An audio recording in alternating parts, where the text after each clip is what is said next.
আপনারা জানেন গরিব লোকের কে আছে? ওনারা জানেন? আপনার টাকা পয়সা, শুধু টাকার পয়সা চিনেন, তাছাড়া কিছু চিনেন না। চিকিৎসায় গাফিলতির অভিযোগ, সন্তানের জন্ম দিয়ে মৃত্যু প্রসূতির। উত্তেজনা দুর্গাপুরের মহকুমা হাসপাতাল সুপারের চেম্বারের সামনে এসে হাসপাতাল কর্তৃপক্ষকে ঘিরে ধরে বিক্ষোভ আত্মীয় পরিজনদের।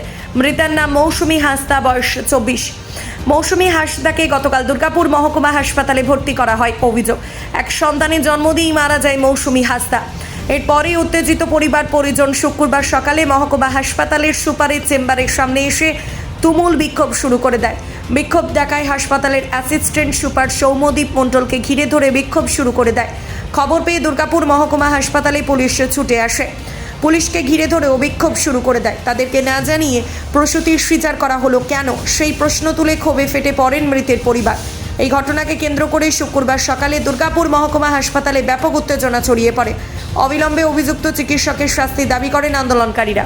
মোটামুটি ধরো প্রেগনেন্ট ছিল, ঠিক আছে। প্রেগনেন্ট ছিল বলতে মোটামুটি ধর ওনার তো প্রেশার হয়ে গেছিলো, ঠিক আছে। প্রেগনেন্টের মধ্যে প্রেশার হয়ে গেছিলো, প্রেশারের জন্য তাকে আনা হয়েছিল যে মুকমাই হসপিটালে।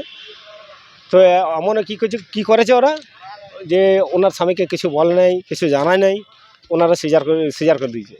সিজারে কাউকে জানায় নাই, ওরা নিজের মধ্যে থেকে সিজার করে দিয়েছে। বাচ্চাটাকে বার করেছে, বাচ্চাটাকে কোথায় রেখেছে আমরা এখনও কিছুই জানতে পারি নাই, কিন্তু বাচ্চাটা এখন রেখে দিয়েছে। বলছে যে বাচ্চাটা মানে আছে এখন। কি বলবেন? দেখুন, চিকিৎসার গাফিলতি যদি থাকে তাহলে তো অবশ্যই তার ইয়ে হবে, আপনার আমাদের ইনভেস্টিগেশন হবে, এবং ইনভেস্টিগেশন যদি সত্যিই আপনি পাওয়া যায় তাহলে তার যা ডিপার্টমেন্টের ইয়ে হবে, প্রসিডিং হবে, সেটা তো হবেই। তা আমি যেটা শুনেছি যে বুদ্ধি হাঁসদা যে মাটা আমাদের এখানে মারা গেছেন, তো ওনার আগের থেকে একটা হাইপারটেনশন ছিল এবং তার ছেলে চিকিৎসা চলছিল আমাদের হসপিটালে আউটডোর বেসিসে। তারপর কালকে রাত্রে সিভিয়ার হাইপারটেনশন নিয়ে আমাদের এখানে ভর্তি হয়েছিল, এবং severe hypertension with end stage of liver.